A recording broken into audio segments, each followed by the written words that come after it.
अस्सलाम वालेकुम फ्रेंड्स, कैसे हैं आप सब? आई होप आप सब खैरियत से होंगे, मज़े में होंगे, नावल्स पढ़ रहे होंगे। तो आज मैं आपके साथ जो नावल शेयर करने लगी हूँ उसका नाम है सफ़र ज़िंदगी का। बहुत ही अच्छा नावल है। आई होप आप लोगों को पसंद आएगा। तो नावल की तरफ बढ़ने से पहले आप सबसे रिक्वेस्ट है कि प्लीज़ चैनल को जरूर सब्सक्राइब करें, बेल आइकन के बटन को प्रेस करें ताकि मैं जो भी वीडियो अपलोड करूँ उसकी नोटिफिकेशन आपको मिल जाए, और वीडियो को लाइक भी कीजिएगा। तो चलिए बढ़ते हैं नावल की तरफ। आज का दिन उसके लिए बहुत बड़ा था। आखिरकार वो दिन आ ही गया जब उसने वो डायरी पढ़नी थी जो उसके अजीज़ की थी। उसने बेसब्री से इस दिन का इंतज़ार किया था। उसको तजस्सुस बढ़ रहा था, आखिर उसके अजीज़ की ज़िंदगी कैसी थी, क्या कुछ हुआ था इनके साथ, उसे सब जानना था। बैकग्राउंड से टेक लगाई, आंखें मूंद ली, गहरी सांस ली। कुछ सेकंड बाद आंखें खोलनी रखते दिलों कांपते हाथों से डायरी का पहला सफ़ा खोला। वो दो भाइयों की इकलौती बहन थी। माँ बाप बचपन में चल बसे थे। भाइयों ने अगर लाड प्यार से पाला था तो बेहद पाबंदियाँ भी लगाई थी। वो बड़े भाई को भाईजान और दूसरे को भैया कहती थी। सेकेंड ईयर के बाद आगे पढ़ने की इजाज़त ना मिली। वो पढ़ना चाहती थी। उसके ने भाइयों की बेहद मिन्नत की। गुड़िया, क्या करना है इतना पढ़कर? लड़कियां घरों में अच्छी लगती हैं। उन्होंने नरमी से उसे समझाने की कोशिश की, लेकिन वो बात जिद थी। मैं पढ़ना चाहती हूँ, प्लीज़ मान जाए ना। उसने हाथ तक जोड़े दिए थे। बिलाकर उन्हें हार माननी पड़ी। वो बहुत खुश थी, बेइंतहा खुश। लेकिन वो कहते हैं ना, नज़र उतार लेनी चाहिए खुशियों को। लोगों की नज़र बहुत जल्द लग जाया करती है। हयात, वैसे भी तुम फ्री हो, मेरे ये नोट्स बना दो जल्दी। ईशा की नमाज़ पढ़कर वो अभी कमरे से निकली थी जब फरवा ने आकर उसे बुक और पेंच पकड़ाते पेजिस पकड़ाते उसका जवाब जाने बगैर वहाँ से चली गई। वो बेबसी से खड़ी, कभी नोट्स को तो कभी उसे जाता हुआ देख रही थी। उसने तो सोचा था नमाज़ पढ़ के सो जाएगी। इतनी थक गई थी कि मज़ीद कुछ करने की हिम्मत नहीं थी। पहले मालूम होता तो पानी पीने बाहर आती ही नहीं। वह मुश्किल आंखें खोले जमाइन रोकते नोट्स बनाना शुरू किए। फरवा उसकी मामूजात थी। वो मामू के घर पर रहती थी। जमाल अली और जफ़र अली दो भाई थे। जमाल अली अपनी बीवी समरा और दोनों बच्चों उमर और फरवा के साथ कराची में रहाइश पजीर थे, जबकि जफ़र अली अपने बेटे के साथ दुबई चले गए थे। उनकी बेगम का इंतकाल हो चुका था। जमाल और जफ़र में अनबन हो गई थी। दोनों एक दूसरे से बात तक नहीं करते थे। जफ़र ने दुबई जाने का फैसला लिया।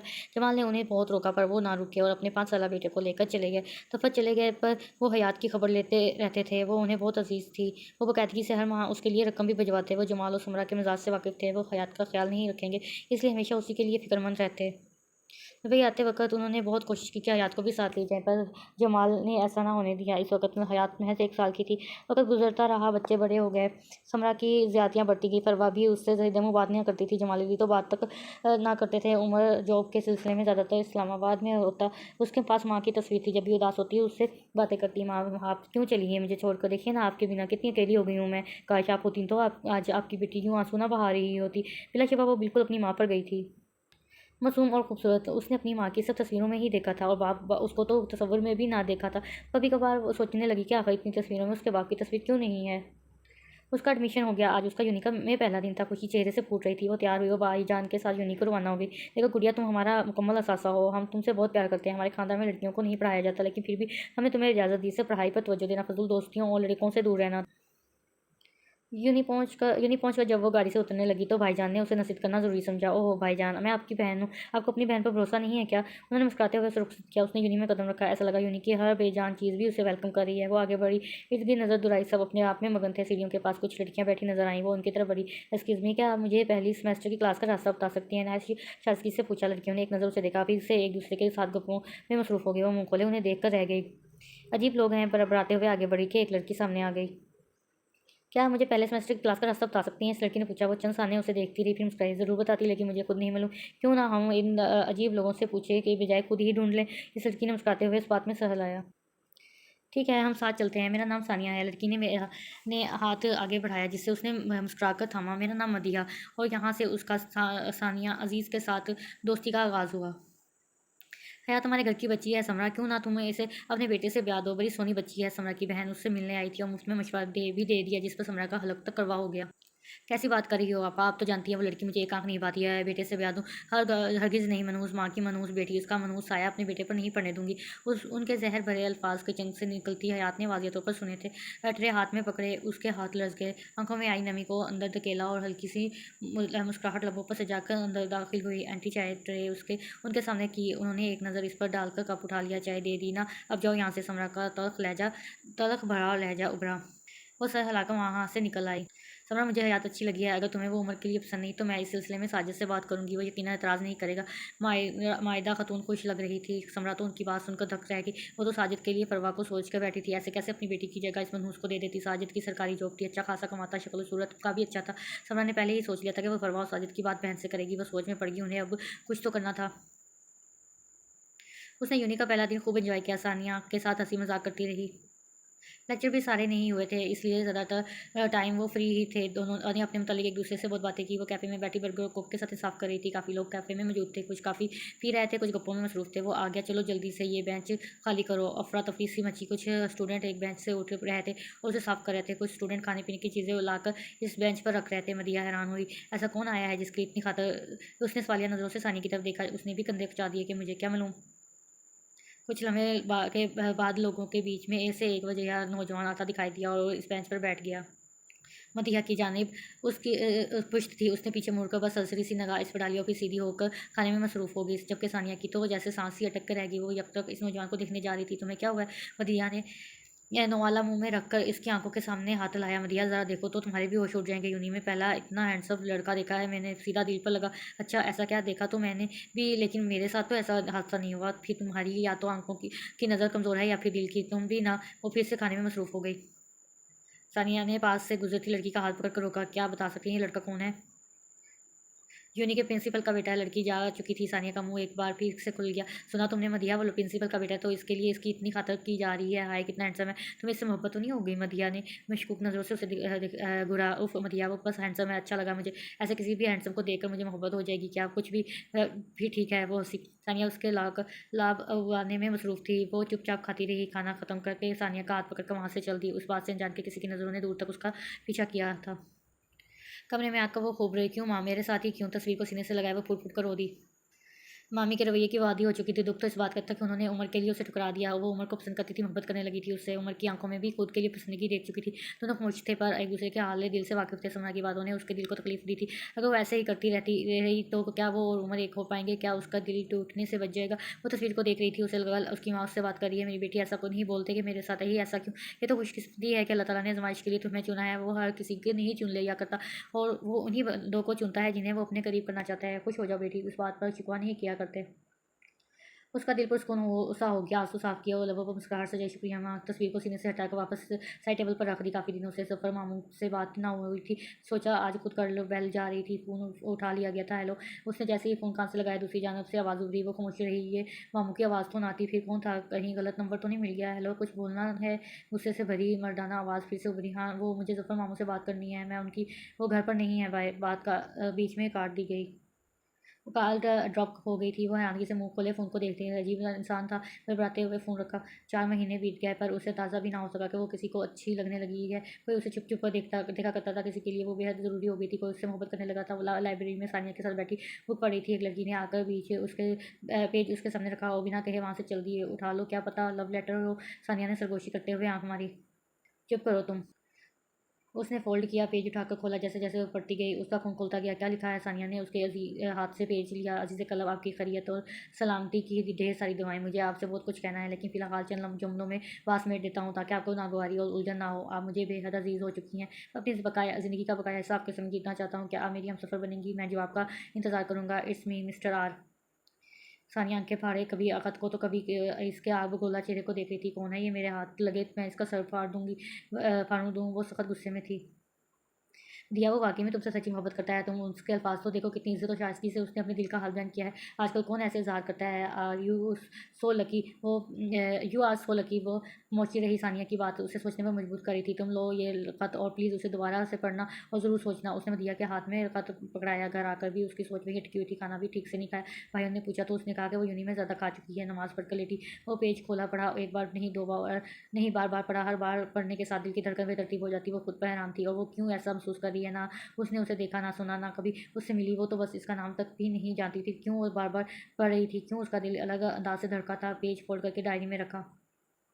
इसने सोच लिया था कल ही इस शख्स का पता लगा कर उससे मिलेगी। साफ कह देगी कि मेरे पीछे मत पड़ो। खुद को पुरस्कुन करके चादर तान कर सो गई। अगले दिन वो हाफ टाइम में सानिया के साथ कैफे आ गई। क्यों ना हम किसी से पूछ लें कि यूनी में ऐसा कोई है जो मिस्टर आर के नाम से जाना जाता है। सानिया का मशवरा। ऐसा कोई होता तो हमने सुना होता ना। वो सब बेजार हुई। हो सकता है वो हमसे सीनियर हो इसलिए ना सुना हो। इस बार उसे सानिया की बात सही लगी। ओए मदीहा, पीछे देख, वही हैंडसम लड़का, वह प्रिंसिपल का बेटा। सानिया ने उसे झंझोड़ा। छोड़ो इसे, तुम मेरे मसले पर फोकस करो। उसने सानिया का रुख अपनी तरफ किया। बैठ जाएं मिस्टर आर, हम आपके लिए कुछ खाने को लाते हैं। उस लड़के की आवाज़ सुनी मदिया और सानिया ने एक झटके से एक दूसरे को देखा। दोनों भी यकीन थी, यानी मिस्टर आर वही था। हाँ वही तो था। दोनों ने उसकी जानिब देखा। उसका चेहरा उन्हीं की तरफ था, पर वो उन्हें नहीं देख रहा था। नजरें झुकाए दोनों हाथों की उंगलियां एक दूसरे में फंसाई शाने बेनियाजी से बैठा, शायद खाना आने का ही वेट कर रहा था। ये पहली बात थी जब मदिया ने पलिना पलक झपके उसे देखा था। उसका दिल जोरों से धड़का था। सानिया की बात ज़रा देखो तो तुम्हारे भी होश उड़ जाएंगे। इस वक्त उसे सच लग रही थी। वो तो सोच के आई थी कि उसका पता लगा के उससे पीछा छुड़वा लेगी। अब ऐसा मुमकिन नहीं लग रहा था। दूसरी जानब सानिया का भी हाल अलग सा था। मदिया जिस तरह मिस्टर आर को देख रही थी, वो इससे सहा नहीं जा रहा था। इन चंद महीनों में वो खुद उससे चाहने लगी थी। वो कैसे मदिया और मिस्टर आर को एक साथ तस्वर कर सकती थी। जाने क्या अंजाम होना था इस मोहब्बत का। वक़्त का क्या पता क्या कर जाए। वो उमर से बात करना चाह रही थी, मगर उसका नंबर उसके पास नहीं था। उसके आने की तो उसे खबर हो चुकी थी कि वो जल्द आने वाला है। परवा कॉलेज गई थी, समरा पड़ोसियों के हम वो घर पर गई थी। जमाल अली भी किसी काम से बाहर गए थे। सब काम निपटा कर वो बोर हो रही थी तो कमरे में आकर नावल पढ़ने लगी। उसके पास ही एक नावल था जो उमर ने उसकी सालगिरह पर तोहफे में दिया था। लॉन्च में फ़ोन बजने लगा। वो उठी, रिसीवर उठाया। जी दूसरी तरफ खामोशी थी। जी कौन? मुझे नहीं पहचाना। दूसरी तरफ से आई आवाज़ ने जैसे उसकी सारी थकावट दूर कर दी। उमर आप? जी मैं। हाँ तो आप कुछ बोलते तो मैं पहचानती ना। हाँ हाँ ये भी है, भले गूंगे को अंधा कैसे पहचाने। उसकी बात पर मुस्कुराए। सुनो तुम्हारे लिए एक गुड न्यूज़ है। वो क्या? मैं आ रहा हूँ कल। सच? वो सीधी हो बैठी, इस चेहरे पर खुशी के कई रंग जमजमा उठे। हाय हाँ मैं पैकिंग करने लगा हूँ अभी। तो अम्मी को मत बताना वरना तुम पर गुस्सा करेंगी कि कॉल क्यों पिक की। मैं खुद उन्हें शाम में कॉल करके बता दूंगा। ठीक है। वो कमरे में आई। उसकी आमद का सुनकर दिल अलग ही अंदाज में धड़कने लगा। सोचने लगी जब रूबरू होगा तो क्या हाल होगा। ऐसी ही थी वो, छोटी छोटी बातें उसे खुश कर देती थी। ये तो फिर उम्र की आमद थी। वक़्त थोड़ा सिरका और उसके जज्बात ने एक अलग रुख लिया। उसे मोहब्बत होने लगी थी। हाँ उसे रिजवान हसन उर्फ मिस्टर आर से मोहब्बत हो गई थी। वो सबसे पहले अपना हाल दिल सानिया से शेयर करना चाहती थी, उसकी बेस्ट फ्रेंड जो थी। सानिया मुझे तुम्हें एक बात बतानी। हाँ बोलो। वो दोनों इस वक्त लाइब्रेरी में बैठी सरगोशी कर रही थी। मुझे मिस्टर आर को इस तरीके का जवाब देने वाली हूँ। चेहरा खुशी से दमक रहा था। और वो जवाब क्या होगा? चेहरे पर छाए खुशी के रंगों से साफ आ गया था कि जवाब क्या होगा। फिर भी उसने दिल की ख्वाहिश को कि काश ये जवाब ना हो, मगर दिल की हर ख्वाहिश कहाँ पूरी होती है। मैं आज उसे बताने वाली हूँ कि मुझे उससे मोहब्बत हो गई है। हाँ मदिया अली को रिजवान हसन से मोहब्बत हो गई है। उसने इतराफ़ किया। सानिया ने उसे देखा। इस वक्त वो उसे सख्त ज़हर लग रही थी। सानिया दुआ करना मेरी मोहब्बत मुझे मिल जाए, मेरी मोहब्बत कामयाब हो जाए। मैं दुआ करूँगी वो तुम्हें कभी हासिल ना हो, तुम उसकी मोहब्बत को तरस कर रह जाओ। जी ज़रूर। वो मुश्किल मुस्कुराई। दोस्त भी मुनाफिक हुआ करते हैं। हाँ दोस्त ही तो होते हैं। कहते हैं ना कि अपने दोस्त को मोहब्बत दो मगर राज ना दो। अगले दिन उमर की आमद का सबको इंतजार था। समरा हयात से उमर के पसंदीदा पकवान बनवा रही थी। आज उसे मामी की कड़वी बातें भी नहीं चुभ रही थी। उमर के आने की खुशी में सब फीका पड़ गया था। शाम तक उमर पहुंच गया। सब से मिलकर वो फ्रेश होने चला गया। रात का खाना सबने मिलकर खाया सिवाय हयात के। उमर ने उसकी गैर मौजूदगी नोट की, मगर माँ के सामने कुछ बोल ना सका। हयात कहाँ है? जमाल अली ने नजर दुराई। उसे भूख लगी थी, वो पहले खा चुकी है। समरा की तरफ से जवाब आया। कमाल महारत से झूठ बोला गया था। उन्होंने खुद हयात से कहा था कि रात के खाने पर वो बाहर ना आए। उसे उमर से दूर रखना चाहती थी। अच्छा है टाइम से खा लिया। वो मुतमैन हुए। काफ़ी दिनों से उसका रवैया हयात के साथ बदलने लगा था। लहजे में अब वो सब तलखीन आती। वो इससे छोटी मोटी बातें भी कर लेते थे। हयात इस तब्दीली से हैरान थी और कुछ भी। कमरे में बैठी भूख की वजह से कमरे में चक्कर लगा रही थी। काम में इतना मसरूफ थी कि सुबह से कुछ ना खाया था। खुद का ध्यान बटाने को नावल पढ़ना शुरू किया। वो ये नावल कई बार पढ़ चुकी थी, लेकिन फिर भी जीना भरता था। चंद मिनटों बाद दरवाजे पर दस्तक हुई। समरा और फरवा बिना दस्तक दिया आ जाती थी। फिर कौन है? मामू या फिर उमर? उसने दरवाज़ा खोला तो सामने उमर को देखकर धड़कनें बेतरतीब हुईं। सब अपने रूम में हैं, जल्दी से ऊपर आओ, मुझे तुमसे बात करनी है। सरगोशी करके चल दिया। वह दोनों बहन भाई एक से हैं, बिना सामने वाले का जवाब सुने चल पड़ते हैं। लंबी सी शाल ली और लॉन्च के तरफ में नगाह दुराई और सीढ़ियाँ चढ़ने लगी। ऊपर पहुंची तो वो रेलिंग के पास आंखें मूंदे ठंडी हवा को महसूस करा था। वो वहीं खड़ी रही। यहाँ मुड़कर उसे बुलाया। वो आगे बढ़कर रेलिंग के पास उससे ज़रा फासले पर सर झुकाकर खड़ी हो गई। दोनों हाथों को बार बार मसल रही थी। शर्मा क्यों रही हो? मुस्कुराया। नहीं नहीं तो। सर हनूज झुका हुआ था। तुम्हें मेरे आने की खुशी हुई? हाँ। लेकिन तुमने मुझे ज़रा भी मिस नहीं किया था। ऐसा क्यों लगा आपको? क्योंकि एक बार भी तुमने मुझसे कॉन्टैक्ट नहीं किया, शिकवा किया था। मेरे पास आपका नंबर नहीं था। सर मजीद झुक गया। ओह तो ये बात है, अभी हो जाता है। चलो तुम अपना नंबर बताओ, सेव करता हूँ। उमर ने पॉकेट से मोबाइल निकाल कर उसका नंबर सेव किया तो फिर दोनों वहाँ खड़े बातें करने लगे। उमर बोलता रहा, वो जवाब देती रही। आधे घंटे बाद वो मुसर दिल के साथ नीचे आए। दरवाजे की ओर से किसी की दहकती और पुरसोच नज़रों ने उसका पीछा किया था। कुछ दिनों बाद हिम्मत करके आखिरकार उसने इजहार कर दिया। मरिया ने उसे लाइब्रेरी में बुलवाया था और वहाँ उसे अपने दिल का हाल बताया। रिजवान हसन की खुशी दीदनी थी। मोहब्बत जज्बा ही ऐसा है जिसे हो जाए वो खुद को इस जहाँ से बेनियाज महसूस करता है। वो बस महबूब को चाहता है, इसी की सुनता है, उसी से बोलता है। वो अपनी मोहब्बत को जल्द हलाल रिश्ते में बदलना चाहते थे। मदिया ने कहा कि उसके भाइयों की शादी फिक्स है, जैसे ही शादी हो जाती है वो घर पर बता देगी। दोनों एक दूसरे के संग मुकम्मल और खुश लग रहे थे। दूर बैठी सानिया ने उसकी इस मंजर को जलते दिलों कड़ी नज़रों से कड़ी आंखों से देखा था। वो भुला चुकी थी कि मदिया उसकी दोस्त है। वो बस उससे हरा देना चाहती थी और वो दोस्त की जगह दुश्मन बन रही थी। कहते हैं ना, उससे और जलन में सोचना शैतानी दिमाग जैसा है। वो भी अब शैतानी हरकतें सोच रही थी। मदिया बाहर निकल चुकी थी, वो भी उसके पीछे हो ली। दोनों का रुख अब कैफ़े की तरफ था। क्या बात हुई तुम दोनों की? ओह सानिया यार क्या बताऊँ, आज मैं बहुत खुश हूँ। खुशी से झूमते सानिया को गले लगाया, उससे घुटन सी में होने लगी।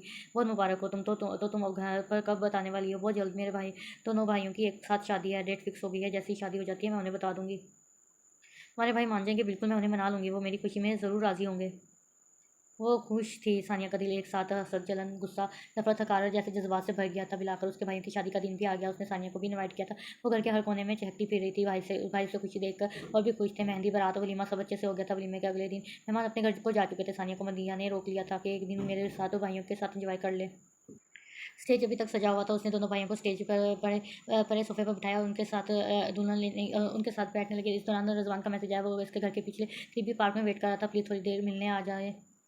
वो माजरत करती सानिया को लेकर स्टेज से उतरी और उसे बात बताई। अगर कोई उस मेरा पूछे तो कहना भी तबीयत थोड़ी ठीक नहीं, सेट नहीं, बाहर गई है। मैं थोड़ी देर में वापस आ जाऊंगी। ठीक है तुम जाओ, टेंशन मत लो। थैंक्स सानिया। सानिया ने उसे जाते हुए देखा। दिल मजीद गुस्से से भर गया। गुस्से पर काबू करके कुर्सी पर बैठ गई। सानिया बच्चे क्या आपको बताया मदिया कहाँ है? कब से दिखाई नहीं दे रही? थोड़ी देर बाद भाईजान उस तरफ आए थे। सानिया ने उसकी जाने देखा, फिर चेहरे पर शैतानी मुस्कुराहट उभरी। हाथ में आए मौके को कैसे गवा सकती थी?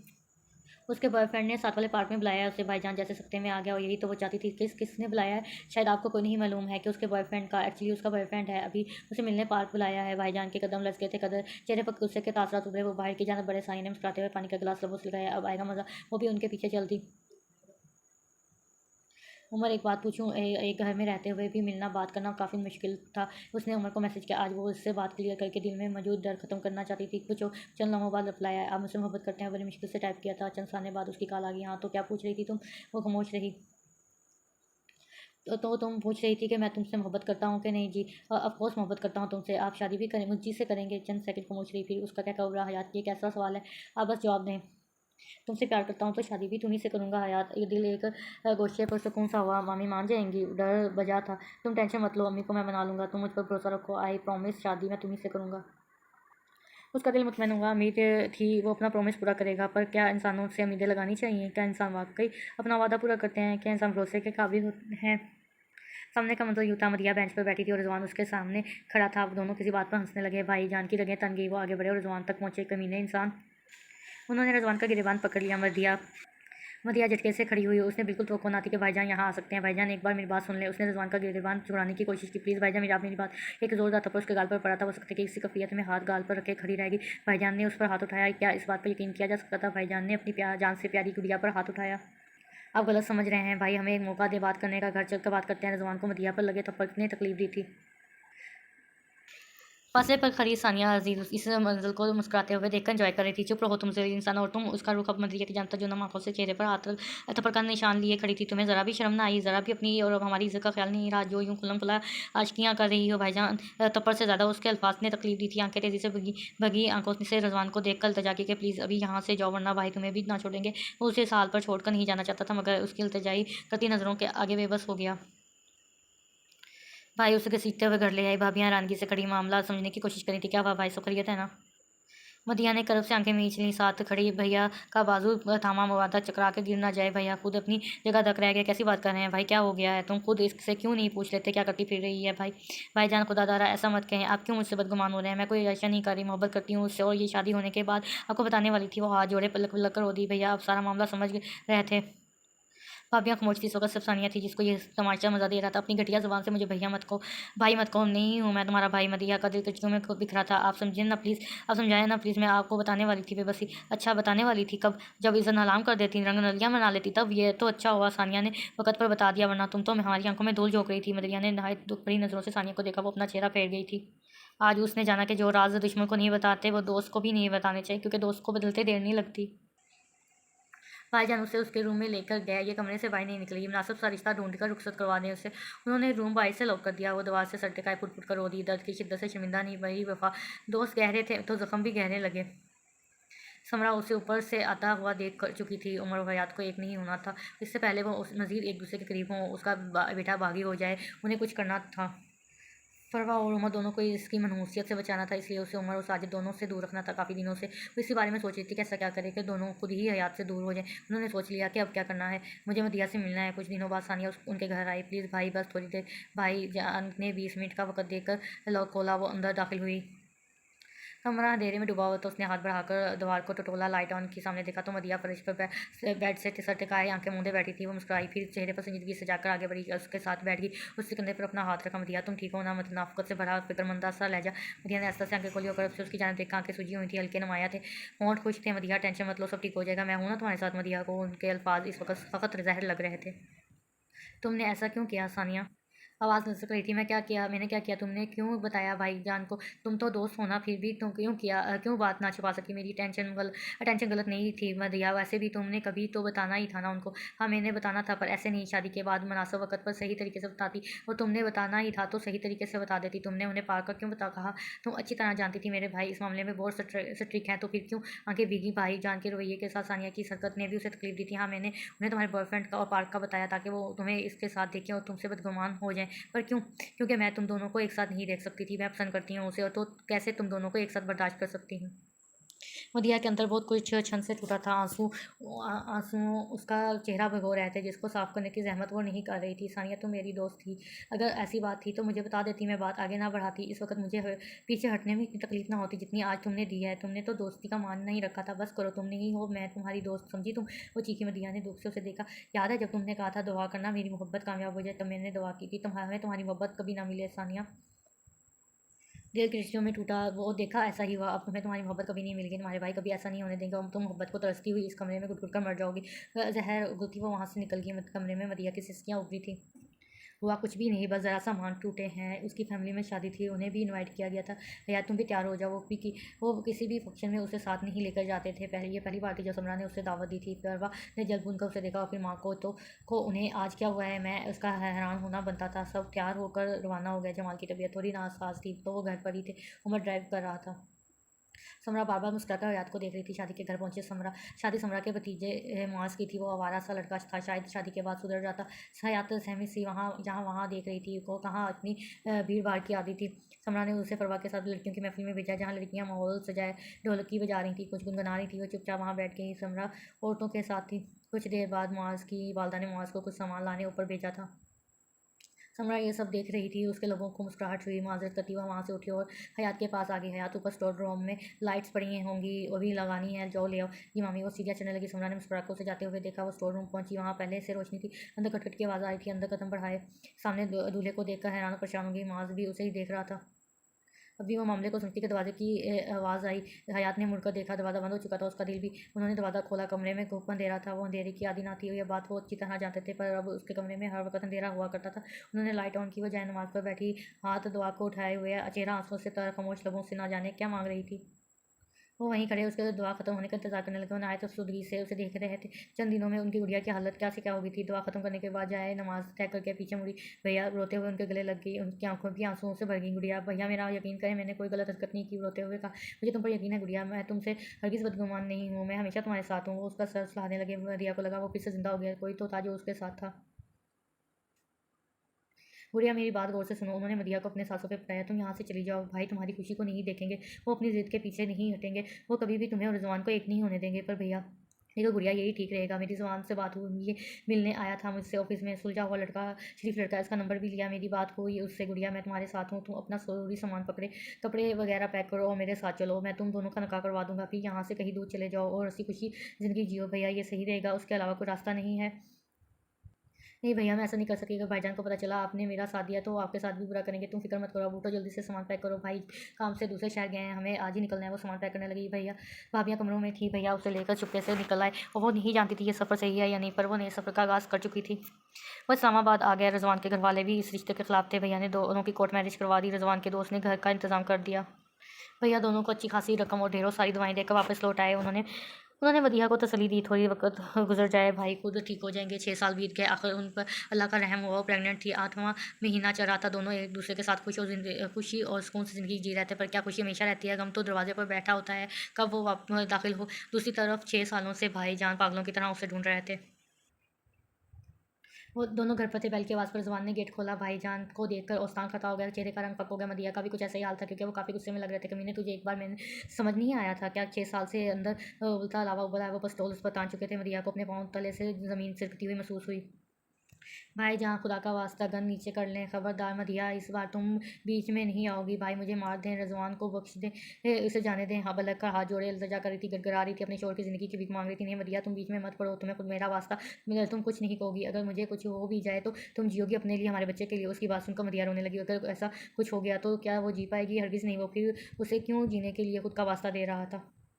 माहौल में सन्नाटा छा गया। गोली रजवान के सीने के आर पार से गुजर गई। मदिया डूबते दिल के साथ वहीं बैठी चली गई। जिंदगी जैसे खत्म हो गई। उसकी सांसें क्यों नहीं रुकी? आंखें पथराई तो बेयकीन थी। उसे भी रजवान के साथ मर जाना चाहिए था। फिर क्यों अब तक सांसें ले रही थी? आंखों के सामने रजवान का खून से लथपथ वजूद पड़ा था। रजवान वो पूरी जोर से चीखी, इतनी जोर से कि दिमाग की रगें उभर आई थी। दिल फट रहा था, पेट में शदीद दर्द का झटका उठा, तबीयत बिगड़ने लगी, आंखें बंद होने लगी। बंद होती आंखों से भाईजान को अपने सामने देखा था। वो उससे उठा रहे थे, फिर उसकी आंखें बंद हो गई। वो डरी सहमी सी खड़ी थी। वो दरवाज़ा बंद हो चुका था। वो दरवाजे को पेट रही थी, रो लगा रही थी, पर दरवाज़ा ना खुला। बाहर से कुंडी लगा दी गई थी। प्लीज़ को दरवाज़ा खोलो, थक कर वहीं बैठ गई। मास को देखा जो बुत बने खड़े उसे देख रहा था। आप प्लीज़ कोशिश करें, दरवाज़ा खोल दें। वो आगे बढ़ा, दरवाजे पर जोर आजमाई की, पर उसे नहीं खोलना था। ना खुला। वो वहीं ज़मीन पर बैठी दरवाज़ से सटक आ गई। मामी को फ़ोन करने का सोचा तो सिग्नल नहीं थे। वो कदम कदम तुम्हारी खूबसूरती मुझे बहका मज़ीद उसके करीब हुआ, उसके चेहरे को छुआ चाहा। हयात ने फ़ौरन उसका हाथ झटका और खड़ी हो गई। दूर हटो मुझसे, कुछ तो लिहाज करो। आज तुम्हारी शादी है और तुम मेरे साथ ये घटियापन कर रहे हो। खबरदार, जो अपने गलीज हाथ में मेरी तरफ बढ़ाए। वो बेहद डरी हुई थी। मुहाज मुस्कुराया, तुम कहो तो तुमसे शादी कर लूँ, पर अभी पास तो आने दो। वो आगे बढ़ा और झटके से उसका हाथ पकड़ा। खुदा तुम्हें गारत करे, छोड़ो मुझे, गलीज इंसान से बचाओ, कोई मदद करो, खुदा का वास्ता छोड़ो मुझे। वो चीखती चिल्लाती रोती अपना हाथ छुड़ाने की कोशिश कर रही थी। माज उसके हाथ पर गिरफ्त मजबूत किए हंस रहा था। उससे पहले कि वो मजीद उसके करीब होता, दरवाज़ा ड्रम से खुला। सामने के मंजिल ने आने वाले को दहका कर रख दिया। उसे इमरजेंसी वार्ड में ले जाया गया। भैया को भी कहा, भाईजान ने कॉल करके बुला लिया। वहाँ पहुंचकर उन्हें सारे वाक़ये की खबर हुई। वो दिल थाम कर रह गया। उन्हें उम्मीद नहीं थी कि भाईजान इतने ज़ालिम भी हो सकते हैं। कोई इतना बेरहम कैसे हो सकता है? वो भी नाज़ों से पली इकलौती बहन के लिए। वो इस वक्त मुझसे बहस नहीं करना चाहते थे। वो बस मदिया और बच्चे की सलामती की दुआ कर रहे थे। डॉक्टर आता देखकर दोनों ने उनकी मुबारक को बेटी हुई है।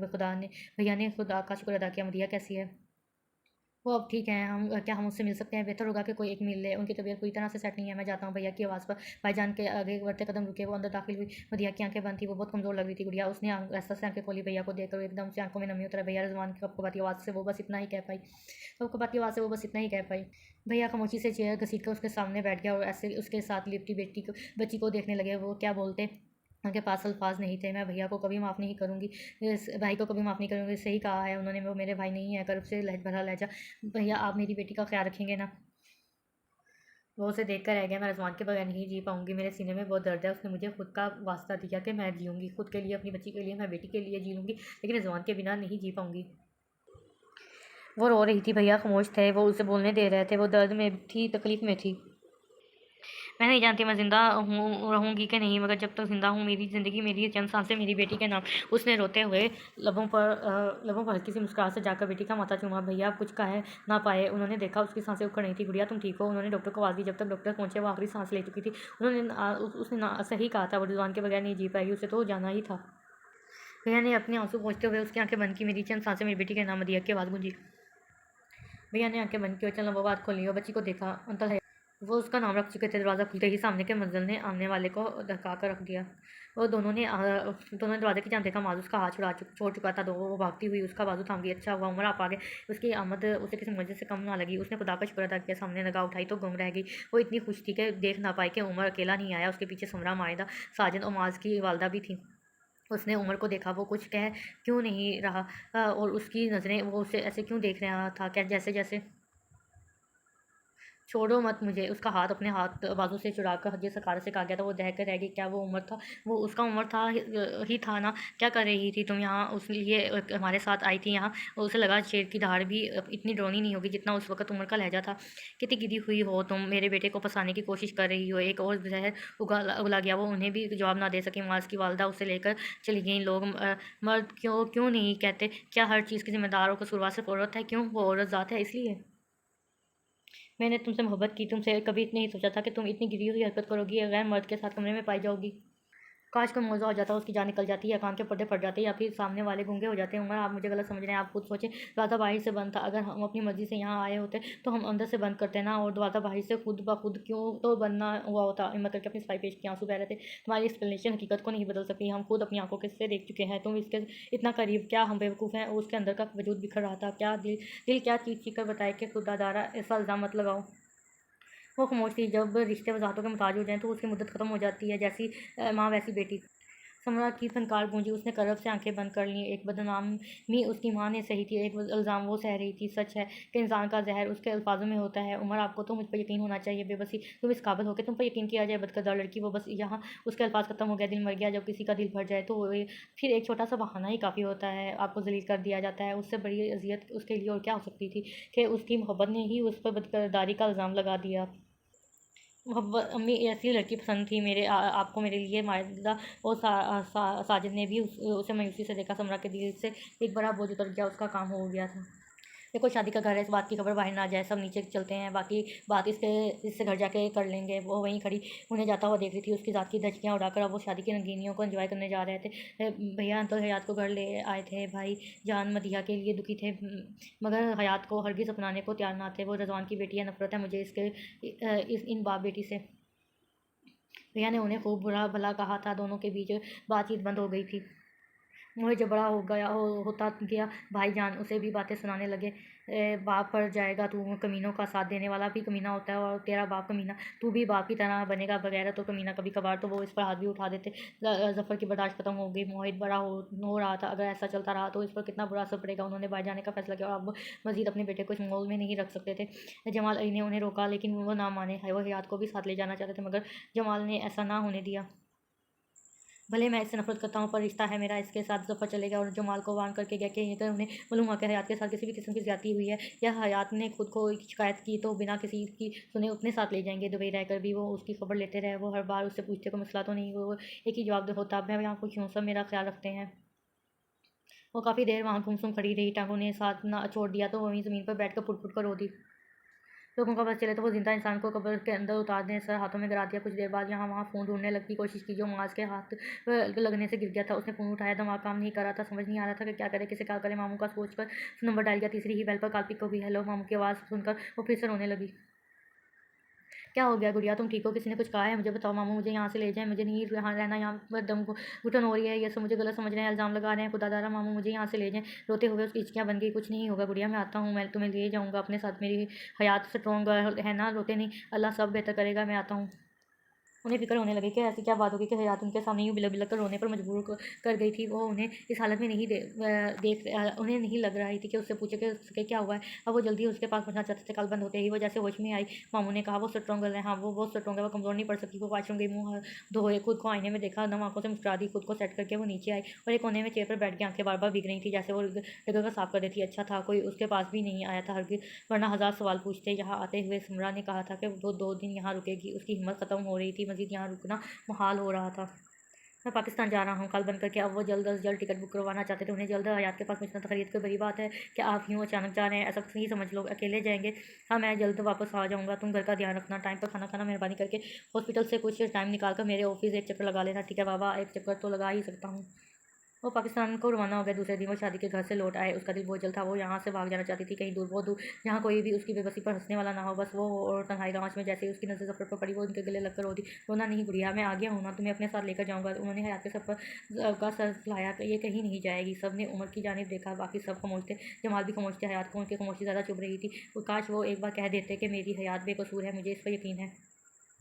तुम होते कौन है ये फैसला करने वाले? मैं और भाई, मैंने आपसे कहा था कि अगर हयात के साथ कोई भी ज्यादती हुई तो मैं उसे अपने साथ लेकर जाऊँगा। जमाल अली का सर झुक गया। हयात की आंखें भीगी। कोई कोई तो था जो उसका साथ दे रहा था, उस पर भरोसा कर रहा था। ऐसे कैसे जाएगी? वो इस घर की फ़र्द है। उमर बोला, इस घर की फ़र्द? सच में? और मैं तो भूल गया था कि इस घर में बेकसूर की तजलील करना तो आम सी बात है। क्यों भाई, सही कहा ना? जमाल उनसे नजरें तक ना मिला सका। देखिए चाचू, हमने कोई तजलील नहीं किया, आप नहीं जानती। ये वहाँ अकेली रूम में माज कहा, बस ज़फ़र की धार के साथ ही सबको जैसे सांप सूंघ गया। खबरदार जो मेरी गुड़िया के बारे में बकवास की तो ज़ुबान खींच लूँगा। गुस्से की शिद्दत से आंखों में लाली आ गई थी। इस घर में पहली बार ज़फ़र अली की धार सुनी गई थी। और आप भाई मेरे बेटे को ना जाने क्या कुछ कहते थे। ज़रा अपने बेटे की सोच पर भी नज़र डाल लीजिएगा। उमर, तुम इस मामले से दूर रहो। ज़फ़र सही है, हयात की जिम्मेदारी उसने ली थी। अगर वो इससे साथ ले जा रहा है तो हमने उन्हें ना नहीं रोक सकते। जमाल बोले। ज़फ़र ने हयात की पैकिंग करवाई। निकलते हुए हयात ने मुड़कर नज़र घर पर डाली। वो यहाँ कभी नहीं आएगी। यहाँ उसका अपना कोई है ही नहीं। वक़्त बहुत कारगर है। वो ज़रा सी चुभन लगने पर वो चेहरे भी नज़र आते हैं जो कभी हमने देखे ही नहीं होते। बरखुदा, जल्दी पहुँचो। हम क्या यहाँ खड़े वेट करते रहेंगे? वो सफ़र झल्झाए हुए थे। पापा बस 5 मिनट रास्ते में हो, 1 सेकंड। ये हमको कोई और भी है साथ? बाकी बातें बाद में कर लेंगे, तुम पहुँचो जल्दी। कार कट गई। दुबई की सरजमीन पर कदम रखते ही उसकी दिल की कफियत अलग सी थी। कब सोचा था कि कभी यहाँ भी आना हो सकता है, खुला आसमान, महकती फ़ज़ा और यहाँ वहाँ बेनियाज़ लोगों को देखते उसने यहाँ तसव्वुर किया होगा कि दुबई का ये सफ़र उसकी किस्मत बदलने को था। बाबा दूर से आवाज़ दे दी, साथ हाथ हिलाकर अपनी बुजुर्गी का बताया, अस्सलाम वालेकुम। वो चला आया, बाप से बगल गई, रोवा वालेकुम सलाम। उसने गलासी से ज़रा सी आंखों से नीचे करके नज़र साथ खड़ी लड़की पर डाली। कमीज़ ट्राउज़र में बिल्कुल सर पर दुपट्टा सर पर लिए, मास्क पहने हुए मखसूस मयूरी आंखें दिख रही थी। ये खतून आपके साथ है क्या? बाप के कान में सरगोशी की, जी हाँ, और अब अच्छे बच्चों की तरह उसे भी सलाम करो, अस्सलाम वालेकुम। सबको ज़रा खम दिया। हयात ने सर उठाकर उसे देखा। वाइट शर्ट के ऊपर ब्लू जैकेट और ब्लैक पैंट पहने, माथे पर बाल बिखरे हुए, ग्लासेस उतार के सियाह गहरी आंखों के लिए उसके जवाब का मुंतज़िर था। उसने फ़ौरन नज़रें झुका ली। वालेकुम सलाम। हल्की आवाज़ जो बड़ी मुश्किल से उसके कानों तक पहुंची थी। वो गाड़ी में बैठ के रास्ता खामोशी से कटा। अगले 20 मिनट में वो घर पर मौजूद थे। ज़फ़र ने उसे खाने की पेशकश की, लेकिन उसने कहा रास्ते में बहुत खा लिया है। ज़फ़र ने उसे रूम दिखाया और रात काफ़ी हो चुकी है, अब आप वो आराम कर ले। ऐसे क्या देख रहे हैं? वो बेखुदा लॉन्च में अब बाप बेटा मौजूद थे। देख नहीं सोच रहा हूँ कि आप इस खतून को कहाँ से उठाकर लाए और इतनी कम उम्र खतून आपको मिली कैसे? नीचे काउच पर बाप के कदमों में बैठे, एक हाथ उसकी गोद में रखे, दूसरे हाथ से माथा मसलते पुरसोच अंदाज में कहा, चुप कर, ज़्यादा मत सोच। ये वही है। वो कौन? वही जिससे तुम बेकार में जेलस होते रहते हो हयात। झटका ही तो लगा था उसे। जी हाँ जी। उसे यहाँ लाए क्यों? क्यों लाए? बस मेरी गुड़िया खुश नहीं थी वहाँ। ओ बाबा, नाम भी तो ले सकते हैं आप इसका। वो झुरझुराया। ज़फ़र उसकी बात पर हंस पड़े। वो सख्त जेलस था हयात से। बकौल बाबा क्या वजह ये थी कि ज़फ़र खुद उसके सामने हयात के किस सीधे पड़ रहे होते थे। मोहित, आज वापसी पर मुझे लोड कर देना, मैंने अपनी गुड़िया को कॉल करनी है। पता है, आज वो मेरी बात पर हंसी थी। आज मेरी 40 मिनट बात हुई गुड़िया से। आज उसने मुझे कहा कि आज गुड़िया ने मुझे खुद कॉल की, और वो सर पकड़ कर बैठ जाता। वो इस हयात नामे नहीं गुड़िया नामे से सख्त आजिज़ आ चुका था। कमरे में आकर वो बिस्तर पर ढह सी गई, सोने की कोशिश पर नींद आंखों से कोसों दूर थी। कानों में बार बार वही जुमले गूंज रहे थे, जैसी माँ वैसी बेटी, मेरे बेटे को फंसाने की कोशिश कर रही थी बदकिरदार लड़की। आंखों में आई नमी को पीछे धकेला और गहरी सांस लेकर बैठ गई। उसे खुद पर गुस्सा आता, वो इतनी जज्बाती क्यों थी? आखिर वो हर तरह के हालात में लोगों पर मुस्कुराहट सजाए रखती, तो जरा सरा सी बात पर आंखें भी भीग जाती थी। बड़ी से बड़ी मुश्किल तकलीफ बात पर भी मुस्कुरा देती, और छोटी से छोटी बात पर आंखों में भर आती। फ़ोन ऑन किया, नोटिफिकेशन नज़र गई तो उमर का मैसेज आया हुआ था। सॉरी हयात, मैंने तुम्हें गलत समझा और ना जाने क्या कुछ बोल दिया। मुझे अभी अमाज ने सारी बात बताई, मुझे माफ़ कर दो हयात, मैं बहुत शर्मिंदा हूँ, प्लीज़ लौट आओ मेरे प्यार की खातिर। वो फीका सा मुस्कुराई, जिसने उसके सफाई देने हर भी उसका यकीन ना किया, मोहब्बत करने के बावजूद उस पर भरोसा ना किया। कैसे पल भर उसे बदकिरदार, कैसे घटिया इल्ज़ाम से भी नवाजा दिया। वो किस मुँह से प्यार का वास्ता दे रहा था? अब उसके दिल से उसके सारे एहसास मर चुके थे। वो पछताता, लाख माफ़ियाँ मांगता, लेकिन वो उसे अपने दिल में वो मुकाम दोबारा नहीं दे सकती थी। इंसान पहाड़ से गिर कर खड़ा हो सकता है, लेकिन किसी की नज़रों से गिर कर दोबारा पहले वाला मुकाम हासिल नहीं कर सकता। आंखें मूंदे के उनमें आई नमी को पीछे धकेला। चंद लम्हों बाद आंखें खोली, हल्का सा मुस्कुराए और उसका नंबर डिलीट करके ब्लॉक कर दिया। तो हमको हंस के गले लगा लेते, दर्द सह कर भी हम मुस्कुरा लेते। दिल की आरज़ू ही दिल में कि काश तुम भी वफ़ा निभा लेते। अगले दिन नमाज़ पढ़ने के बाद दोबारा सो गई थी। दरवाजे की दस्तक पर आंख खुली, टाइम देखा तो 8 बज रहे थे। दरवाज़ा खुला तो सामने मामू का को खड़ा पाया। गुड मॉर्निंग गुड़िया, गुड मॉर्निंग। चलो फ्रेश हो जाओ, ब्रेकफास्ट रेडी है, साथ में करते हैं, ठीक है? फ्रेश होकर वो बाहर आई, अतराफ में नज़र दौड़ाई। रात में वो इतना थकी हुई थी कि घर भी ना देख पाई थी। सीधा मामू के बताए हुए कमरे में चली गई। उसने लॉन्च में नज़र दौड़ाई। स्टाइलिश सोफे के सामने बड़ी सी LCD लगी थी। लॉन्च में ओपन किचन वाली साइड पर तरतीब के साथ मेज़ और चेयर्स पड़ी थी। डाइनिंग टेबल, वहाँ उसे मोहित बैठा दिखाई दिया, जूस पीता हुआ।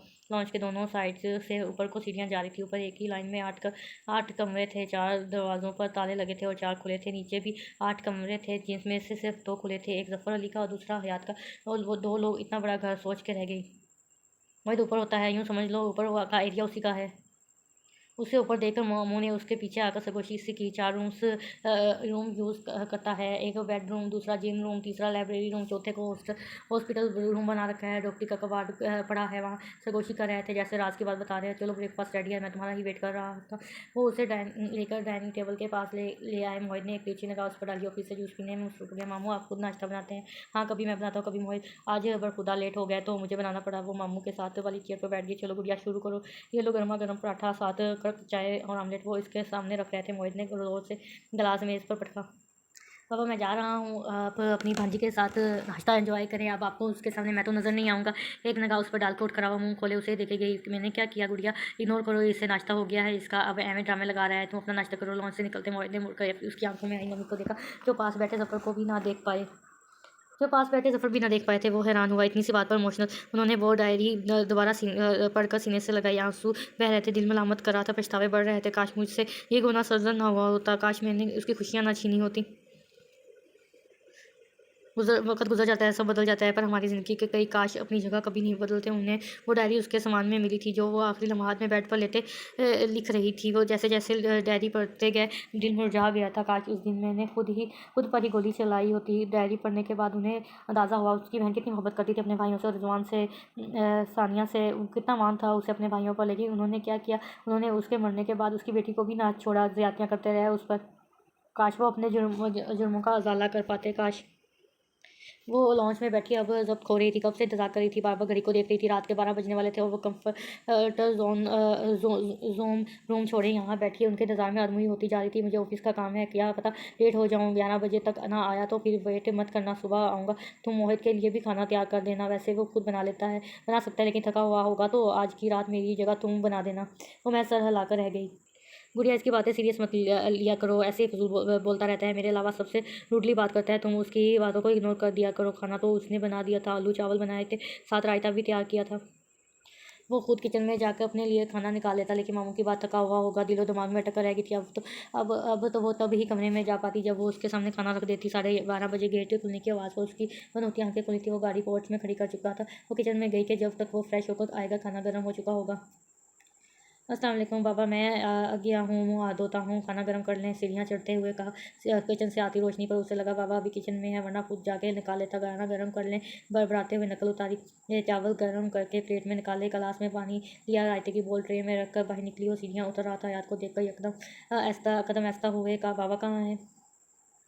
चेयर पर एक टांग दूसरी टांग पर डाले शाने बेनियाजी से बैठ गया। वालेकुम अस्सलाम, मामू घर पर नहीं है, इसलिए मुझे खाना बनाना और लाना पड़ा। और कुछ चाहिए तो जल्दी बताओ, मुझे जाना है। फिर लसकी आवाज़ में एक ही सांस में बात मुकम्मल करके ट्रे टेबल पर रख दी। आवाज़ क्यों लटक रही है, कहाँ जाना है? फिर आवाज़ को रोज़दार किया गया, कमरे में तहम्मुल का मुजाहरा किया गया। इस वक्त सड़कों पर घूमने जाऊँगी क्या मैं? ओ, मुझे लगा पाकिस्तान। क्या ये पागल है? खुदाया, मैं जाऊँ अब? क्यों? चावल का चम्मच मुँह में रखते सवाल किया गया था। वो तो इसके सवाल पर मुँह खोले रह गई। मेरा मतलब है अभी तो मैंने खाना ख़त्म ही नहीं किया। तो ये कि खाने के बाद बर्तन किचन में नहीं रखोगी क्या? वो उसका दिल किया अपना सर दीवार पर दे मारे। वो तो खुद रख सकते हैं ना। मैं थक गया हूँ और ठंडी आह भरी तो सर पर बिठा लूँ क्या? ठीक है, मैं वेट कर लेती हूँ। खुद पर ज़ब्त करते सोफे पर बैठ गई। कितनी फरमाबरदार हो तुम। वो बस तमतमा ही सकी। वो खाना खाने लगा, साथ फ़ोन भी यूज़ कर रहा था। मामू की गुड़िया, बर्तन ले जाओ। वो बगैर मुड़े हनूस फ़ोन में मसरूफ़ था। दूसरी जानब खामोशी। क्या वो रूम में चली गई? मुड़ के देखा तो उसे सोफ़े पर सोता पाया। गहरी सांस लेकर उठा, बर्तन किचन में रखकर सोफ़े के पास चला आया। सोफ़े के एक साइड पर दोनों हाथ सर के नीचे रखे बेफ़िक्री से सो रही थी। बुरी आंखें बंद थीं, चेहरे पर ब्लैक की मासूमियत। दुपट्टा अब भी सर पर था। उसने सेकंड के 1000वें हिस्से में नज़रों का ज़ाविया बदला था। क्या मैं इसको जगाऊँ? नहीं, फिर दोबारा से नींद नहीं आएगी। मैं ले जाऊँ इसे रूम में? उफ़, मोहित बस कर। क्या और सोच रहा है? सोचों को झटक कर वो बाबा के कमरे में गया और ब्लैंकेट उठा लाया। आस्की से उस पर ब्लैंकेट डाला और सीढ़ियाँ चढ़ता हुआ अपने कमरे में चला गया। सुबह 5 बजे उसकी आंख खुली तो खुद को सोफे पर पाया। नासमझी से यहाँ वहाँ देखा और यहाँ कैसे? फिर याद आया वो रात को उसे खाना देकर यहीं बैठ गई थी और फिर यहीं सो गई। ब्लैंकेट उठाकर बैठ गई। खुद पर ढेरों गुस्सा आया। रात वो इससे डर रही थी, फासले से खड़ी थी, बात करते हुए भी लहजा लटक रहा था। हाँ, वो मर्द ज़ात इससे डरी हुई थी। इस वाक़ये के बाद वो हर गैर मर्द को ज़ालिम व बेरहम समझती थी। वो कैसे उसकी मौजूदगी में यहाँ सो गई? उफ़, सर हाथों में गिरा दिया। ब्लैंकेट को देखा, वो क्यों इस पर ब्लैंकेट डाल दिया था? इतना रहमदिल तो दिखता था वो।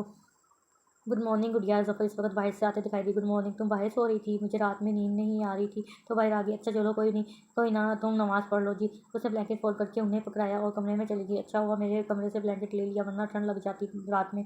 वो घर पर अकेली बोर हो रही थी। सफ़र ऑफिस चले गए। मोहित हॉस्पिटल। वो पहले तो फ़ोन यूज़ करती रही, फिर घर में यहाँ वहाँ फिरने लगी। ऊपर की जानब देखा, एक पल को सोचा कि ऊपर भी अभी चक्कर लगा ले, लेकिन उसकी वसीली नज़रें सोच के पर्दे में ही आई थी। उसने फ़ौरन ख्याल झटक दिया। कुछ सोच कर उसने कान में लाई, अस्सलाम वालेकुम सलाम, तुम बोर हो रही हो ना? अंदर अंदाज़ा लगाया। जी, तो क्या किया जाए अब मालूम नहीं। अच्छा बताओ तुम्हें किस चीज़ का शौक है, क्या पसंद है तुम्हें? बुक्स पढ़ना। बुक्स पढ़ने से तुम्हारी बोरियत खत्म हो जाती है। जी बिल्कुल, ये तो अच्छी बात है। तुम ऐसा करो, ऊपर जाओ, तीसरे रूम में लाइब्रेरी है, हर तरह की बुक्स हैं वहाँ ऊपर। लेकिन आपने तो कहा था वो मोहित का एरिया है। उसकी बात पर ज़फ़र हंस पड़े। हाँ, लेकिन घर का तो सबका है ना, घर तो सबका है ना, एरिया उसका है तो क्या हम नहीं जा सकते? तुम उसकी फ़िक्र मत करो, वो कुछ नहीं कहेगा, तुम जाओ।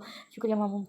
ताल बंद करके उसने अपने लिए चाय बनाई और अब वो सीढ़ियों की जाने डर रही थी भी था कि अगर उसे पता चल गया तो उसने कुछ कहा तो फिर खुद को तसल्ली दी कि मामू है ना। ऊपर पहुँच कर वो तीसरे कमरे की तरफ बढ़ी। दरवाज़ा खुला तो धक रह गई। मुँह पर हाथ रखे सामने देखे गई। इतनी बुक्स वो आगे बढ़ती बुक्स पर हाथ फेर रही थी। एक साइड पर नावल्स भी मौजूद थे। क्या मोहित नावल्स भी पढ़ता है? वहाँ से एक नावल उठाया और एक साइड पर चेयर पड़ी थी और साथ में टेबल भी। वो वहीं बैठ के टांगे टेबल पर फैलाए चाय का घूंट भरा और पढ़ने में मगन हो गई। ये इत्तेफाक था या कुछ और के आज मोहित हॉस्पिटल से जल्दी फ्री हो गया। सफ़र को कॉल की के वो उन्हें लेने आ रहा है, साथ घर चलेंगे। अब वो दोनों घर की जानिब रवाना थे। घर पहुँच कर गाड़ी पहुँच में खड़ी की। वो नावल पढ़ने में इतनी गलत थी कि गेट की आवाज़ तक ना सुन सकी। अंदर आकर दोनों सोफे पर ढह गए। तो कैसा रहा आज का दिन? आप जानते हैं हॉस्पिटल लाइफ कैसी होती है? फिर क्यों पूछ रहे हैं? हाँ ये तो है। वो हंस रही है। आपकी गुड़िया नहीं है? आपसे मिलने कहीं भाग तो नहीं गई पाकिस्तान? चुप करो बरखुदा। वैसे मैं तुम्हें एक चिटका दूँ? वो भी शरारत के मूड में आ गया। मुझे कोई भी बात शौक नहीं करती। क्या शान बेनियाजी थी हयात इस वक्त तुम्हारी लाइब्रेरी में होगी। क्या वो उछल पड़ा लगाना झटका। मुसफ़र मुस्कुराए। आप बस मुझे तंग कर रहे हैं। वो वापस रिलैक्स होकर सोफे पर बैठ गया। इसकी कॉल आई थी, बोर हो रही थी तो मैंने कहा कि ऊपर लाइब्रेरी में चली जाओ। वो फ़ौरन उठा और सीढ़ियों की जानिब दौड़ लगा। एक खबरदार जो मेरी गुड़िया को कुछ कहा तो उन्होंने पीछे से आवाज़ लगाई। अब वो किचन की जानिब जा रहे थे। बाहर में गई आपकी गुड़िया। वो भागते हुए लाइब्रेरी तक पहुंचा। वो अपनी चीज़ें शेयर करने का आदी ना था। लाइब्रेरी तो उससे जान से भी ज़्यादा बढ़कर अजीज़ थी। वो यहाँ से एक भी बुक्स किसी को ना देता। लाइब्रेरी शेयर करना तो दूर की बात थी। अपनी मामू की गुड़िया से इम्पॉसिबल सवाल ही पैदा नहीं होता। ड्राम से दरवाज़ा खुला। हयात के हाथ से बुक गिरते गिरते बची उससे दरवाजे में अब गोला खड़ा किए चेहरा लिए खड़ा देखकर झटके से उठी। बुक अब तक हाथ में थी। चाय खत्म हो चुकी थी। कप टेबल पर पड़ा था। क्या कर रही हो यहाँ? ऊँची आवाज़ ने उसे खौफज़दा सा कर दिया। कुछ पूछ रहा हूँ ना मैं। वो आगे बढ़ा। हयात सहम के 2 कदम पीछे हुई। ये तुमने हाथ कैसे लगाया मेरी बुक को? हाँ। नावल उसके हाथ से उचक्कर मेज़ पर रखा। गूंगी हो गई हो क्या? आवाज़ मज़ीद बुलंद हुई। हयात ने गहरी सांस लेकर डर को रोका। नहीं मैं क्यों डरूँ? मुझे नहीं डरना। ये मामू का घर है। तुम निकलो यहाँ से अभी के अभी। उसने भाई की जानिब इशारा किया। अब हयात को भी गुस्सा आने लगा। मैं क्यों उसकी बात मानूँ? मैं क्यों जाऊँ? भाई जो का सर उठाया। वो तो उसकी हिम्मत पर अशश कर उठा। क्योंकि ये मेरी लाइब्रेरी है। ये लाइब्रेरी है और लाइब्रेरी सबकी होती है और मैं अपने मामू के घर पे हूँ तो जहाँ चाहूँ चाहे जा सकती हूँ। समझे है ना? उस एक ही सांस में कहकर उससे देखा जो तिरछी निगाहों से उससे घूर रहा था। अब क्या ऐसे देखा देख रहे हो? एक बार मैं समझ जाया करो। कह दिया ना जाओ यहाँ से तो जाओ। अब की बार आवाज़ का रोक थोड़ा हल्का हुआ था। मैं नहीं जाऊँगी। अगर अब तुमने मुझसे बदतमीज़ी की तो मैं मामू से शिकायत कर दूँगी। उंगली उठाकर वार्न किया। वो तो इसकी बात पर मुँह खोले रह गया। बदतमीज़ी कब की मैंने? तुमने की? तुम? ओह बस करो तुम दोनों। क्या चूहे बिल्ली की तरह लड़ने पर तुल आए हो? उससे पहले कि वो मज़ीद उस पर गुस्सा करता ज़फ़र बीच में आकर खड़े हो गए। मामू ये मेरे साथ बदतमीज़ी कर रहा था। मासूम सी शक्ल बनाई ज़फ़र ने मोहित को घूरा। बाबा ये झूठ बोल रही है। मैंने जस्ट कहा कि यहाँ जाओ यहाँ से। बदतमीज़ी कब की मैंने? उसने हयात को आंखें दिखाई। हयात ने अनजान बनकर यहाँ वहाँ देखना जैसे इस गुफ्तगू में शामिल ही ना हो। बाज़ आ जाओ बरखुदा। मेरी गुड़िया को तंग मत किया करो। चलो दोनों, खाना तैयार हो रहा। वो हयात को लेकर वहाँ से निकल दे। मामू की गुड़िया उसका मूड अच्छा खासा ऑफ हो चुका था। वो कमरे में बैठकर उनसे टेक लगाए छत को खाली नज़रों से तक रहे थे। समरा उनके लिए चाय बनाकर लाई। क्या सोच रहे हैं आप? कप साइड टेबल पर रखती उसके पाँव की तरफ बढ़ती। सोच रहा हूँ उजाला कैसे करूँ? आवाज़ किसी गहराई से आती महसूस हुई। कैसा उजाला? ने कुछ नहीं। तुम बताओ। उमर रिश्ते के लिए मान गया? अब सीधे हो बैठे। रिश्ते के सिलसिले में समरा और माहिदा की बात हुई थी। हिना साजिद की बहन थी। दोनों खानदान में ये बात तय हो पाई थी कि वटा सट्टा करेंगे। लेकिन उमर ने इनकार कर दिया था। इसलिए बात अब तक अटकी हुई थी। वो नहीं मान रहा। इसने बस हयात की ज़िद पकड़ी हुई है। चाय पीते उसके हाथ रुके। कप वापस टेबल पर रखा। समझा देना उसे ज़िद छोड़ दे। ऐसा हरगिज़ नहीं होने वाला। क्या आप अब भी उससे नफरत करते हैं? नफरत नहीं करता मैं इससे। मदिया वो मदी वो मैं इससे मदी वो मदिया की इकलौती निशानी है। मुझे बेहद अजीज़ है। इसलिए मैं नहीं चाहता कि वो फिर से इस जन्म में आए। ज़फ़र का उसे साथ ले जाना का फ़ैसला बिल्कुल सही है। वो अब महफूज हाथों में है। बाहर से गुजरते उमर ने उसकी बात सुनी तो अंदर चला आया। पापा ऐसा मत करें। मैं हयात से माफ़ी मांग लूँगा। उसे मना लूँगा। वो क्या करती है मुझसे? ज़्यादा वक्त तक नाराज़ नहीं रह पाएगी। ये उसकी वक्ती नाराज़गी और गुस्सा है। मैं मना लूँगा उसे। तुम्हें लगता है कि वो अब भी तुम्हें पसंद करती होगी? हरगिज़ नहीं। आगे बढ़ो और उसे भी खुश रहने दो। पापा उसकी खुशी मेरे साथ है। बस वो नाराज़ है। मैं खुद जाऊँगा और उसे मनाकर वापस लाऊँगा। जिद मत करो उमर। मैं ऐसा ही करूँगा बाबा। कहकर वो वहाँ से जाने लगा। उमर और समरा की चीख पर वो मुड़ा। कदम पथरा गया। जमाल अली के मुँह से खून बह रहा था। वो ज़मीन पर मुझे मेरे गुनाहों की सज़ा मिल गई है। उनकी आवाज़ काँप रही थी। मैंने बहुत ज़्यादती की अपनी बहन और भांजी के साथ। उनके आंसू बह रहे थे। मदिया तो अब नहीं रही थी। पर काश वो हयात से माफ़ी मांग सकते। अगर वो माफ़ कर देती तो उनके दिल से बोझ हल्का हो जाता। वो उसे कॉल भी नहीं कर सकते थे। हयात ने उन सबके नंबर ब्लॉक कर दिए थे। समरा जी बोले मुझे हयात से मिलना है। वो चुप रही। क्या ये मुमकिन था? क्या हयात अब वापस आएगी? मुझ में हिम्मत होती तो मैं खुद उससे मिलने जाता। मैं उससे माफ़ी मांगना चाहता हूँ। मेरी सांसों का कोई भरोसा नहीं। अब मैं आखिरी बार उससे मिलना चाहता हूँ। उन्होंने आंखें मूंदी। मुझे उसका इंतजार है। वो बंद आंखों के पर्दे पर उसका चेहरा देखकर मुस्कुराए थे। मोहित मुझे तुमसे बात करनी है। रात के 11 बज रहे थे। हयात अपने रूम में चली गई थी। दोनों लॉन्च में बैठे लूडो खेल रहे थे। क्या हुआ बाबा? आज आपने मुझे नाम से बुलाया? सीरियस बात है क्या? लूडो साइड पर रखते वो पूरी तरह उनकी तरफ मुतवज्जो था। दोनों कांच पे बैठे थे। जफर सोफे से टेक लगाए और मोहित उनके सामने बैठा हुआ था। क्या तुम मेरी बात का मान रखोगे? ज़रूर मानूंगा। आपका हर हुक्म मेरे लिए पत्थर पर लकीर है, हुक्म नहीं रिक्वेस्ट है। बाबा, जब आप इतना सीरियस होते हैं तो मुझे डर लगने लगता है। उसकी बात पर जफर से, बात ही सीरियस है तो सीरियस ही तो होगा ना। बात क्या है? तुम हयात से शादी कर लो। मोहित को 100 वाट का झटका लगा। मुंह खोले साकत नजरों से बाप को देख रहा था। उन्होंने गहरी सांस खींची। वो जानते थे कि उसका यही रिएक्शन होगा। पलक चिपका लो, बरखुदारा मेरे साथ मजाक कर रहना। दिल में कहीं उम्मीद सी थी। अभी बाबा कहेंगे कि कैसा लगा मेरा मजाक, मैं तुम्हारे साथ इस किस्म का मजाक क्यों करूँगा। उनके उसके साथ ढीले हो गए उनके उसके साथ ढीले हो गए थे। क्या क्या वो कह देते ये मजाक है? बाबा, आपकी तबीयत, मेरी तबीयत बिल्कुल ठीक है। मैं अपने होशोवास में हूँ। देखो मेरे बच्चे, मैंने सोच समझ के ये फैसला किया। हयात बहुत अच्छी लड़की है, तुम्हारे लिए परफेक्ट है। यही तो बाबा, वो अच्छी है, परफेक्ट है। कोई अच्छा उसका मैच का लड़का देखे ना। मेरे साथ क्यों ज्यादती कर रहे हैं आप? ज़रा सोचिए तो, हम दोनों की एक दूसरे से बनती ही नहीं, सीधे मुँह बात भी नहीं करते। यही तो प्यार की पहली निशानी है, लड़ाई झगड़ा। तुमने कहा था मेरी बात का मान रखोगे, तो बिना बहस किए उठने लगे थे। मोहित ने उनका हाथ पकड़ लिया। मैं तुम्हें मजबूर नहीं कर रहा, बस ठीक है, तुम्हें मेरी बात नहीं माननी तो तुम्हारी मर्जी, मैं कुछ नहीं कहूँगा, कहकर अपने कमरे की जाना बढ़ने लगे। हयात से पहले ही वो इस सिलसिले में बात कर चुके थे। उसने भी इसी तरह एतराज़ और इनकार किया था, लेकिन बिलाकर मामू के फैसले के आगे सर झुका दी थी। आज वो रिश्ते के लिए दोनों के साथ सख्ती बरत रहे थे, लेकिन उन्हें उम्मीद थी कि एक दिन दोनों इस रिश्ते से शुक्रगुजार होंगे। बाबा, मैं आपके फैसले पर राजी हूँ। मोहित की आवाज़ पर उनके कदम रुके। मुस्कुराहट रोक कर मुड़े, उसके उतरे चेहरे को देखा। शुक्रिया बरखुरदार, में आज मैं शुक्रिया कर रहा हूँ, कल तो तुम इस फैसले पर मुझे शुक्रिया कहोगे। वो दिन कभी नहीं आएगा बाबा, देखेंगे। जफ़र ने नकाह जुमे के मुबारक दिन को रखा था। आज नकाह था। जफ़र अली बहुत खुश थे, जबकि दोनों के मुँह लटके हुए थे। जफ़र ने कहा, आज के दिन थोड़ा सा तो मुस्कुरा दो, जिस पर दोनों ने मुँह के जावे मजीद बिगाड़ लिए। जफ़र ने इन दोनों का कुछ नहीं हो सकता वाली नज़रों से दोनों को देखा। अंकल हयात वल्द रज़वान, क्या आपको मोहित वल्द जफ़र से 3 तोला सोना सिक्का राइजुल वक्त ये नकाह कबूल है? उसका दिल जोर से धड़का था। ये तो मुझे से इतना चिढ़ता है, फिर क्यों मान गया? मैं इनकार ना कर सकी, पर मुझे लगा ये मना कर देगा, मगर ये तो उफ, अजीब आदमी है। वजन बुन रही थी। वो लाख बदतमीज़ वसील सख्त मजाज तल्ख मजाज से ही, पर उसने जाना वो सख्त दिल नहीं था, बेरहम नहीं था। उसे इससे पहली मुलाकात के बाद डर भी नहीं लगा था। जैसे उस दिन मुआज से डरी थी, जैसे उस दिन के बाद मर्जाद से डर गई थी। वो इसके गुस्से और तेज़ आवाज़ से सहम जाती, पर अब उसके मर्द होने से डर नहीं लगता था। तो क्या वो इसके साथ तहफ़्फ़ुज़ का एहसास महसूस करती थी? क्या आपको ये इनका कबूल है? कबूल है, कबूल है, कबूल है, कबूल है, कबूल है। उसने अल्लाह के फैसले और रज़ा के आगे सर झुका दिया था। अगर अल्लाह ताला ने मोहित को ही इसका हमसफ़र चुना था, तो भला वो क्यों एतराज़ करती? मोहित वल्द सफ़र का आपको अंतर है याद?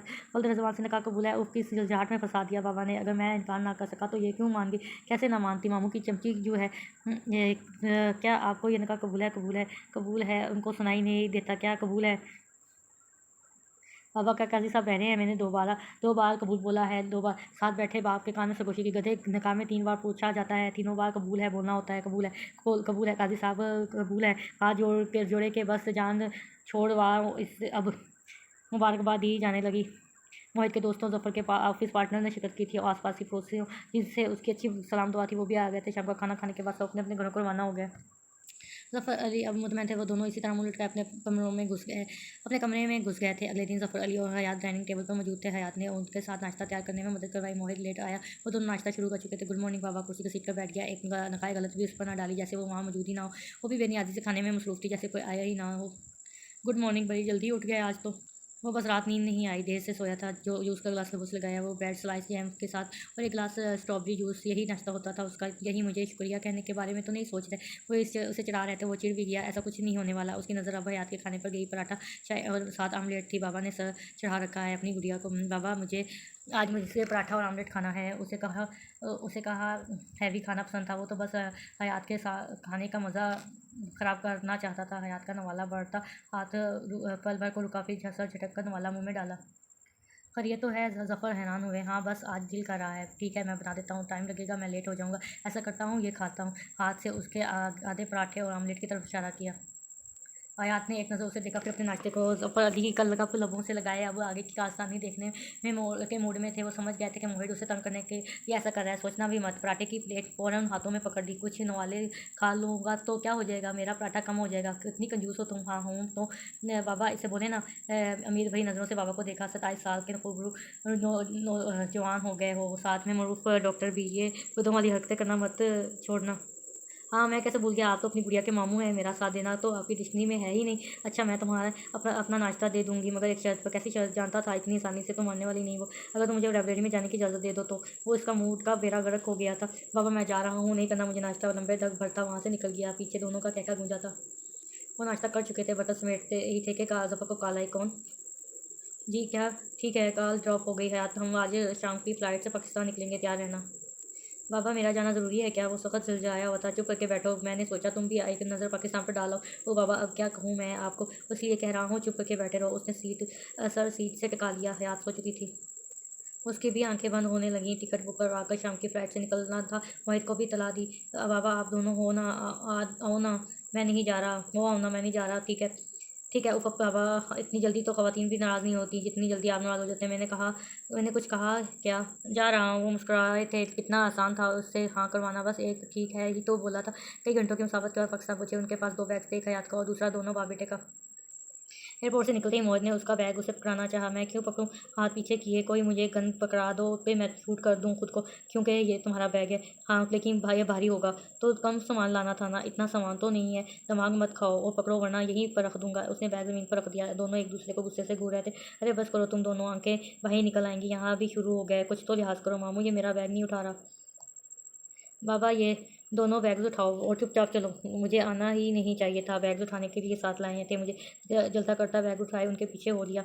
उनकी तबीयत में कुछ बेहतरी आई थी तो उन्हें घर लाया गया। जमाल अली उन्हें सामने देख कर विदा हो गया। ज़फ़र अली को गले लगाकर खूब रोए। हयात के सर पर हाथ रखकर दिल जैसे हल्का सा हो गया। मोहित ने बगल गिर हुए।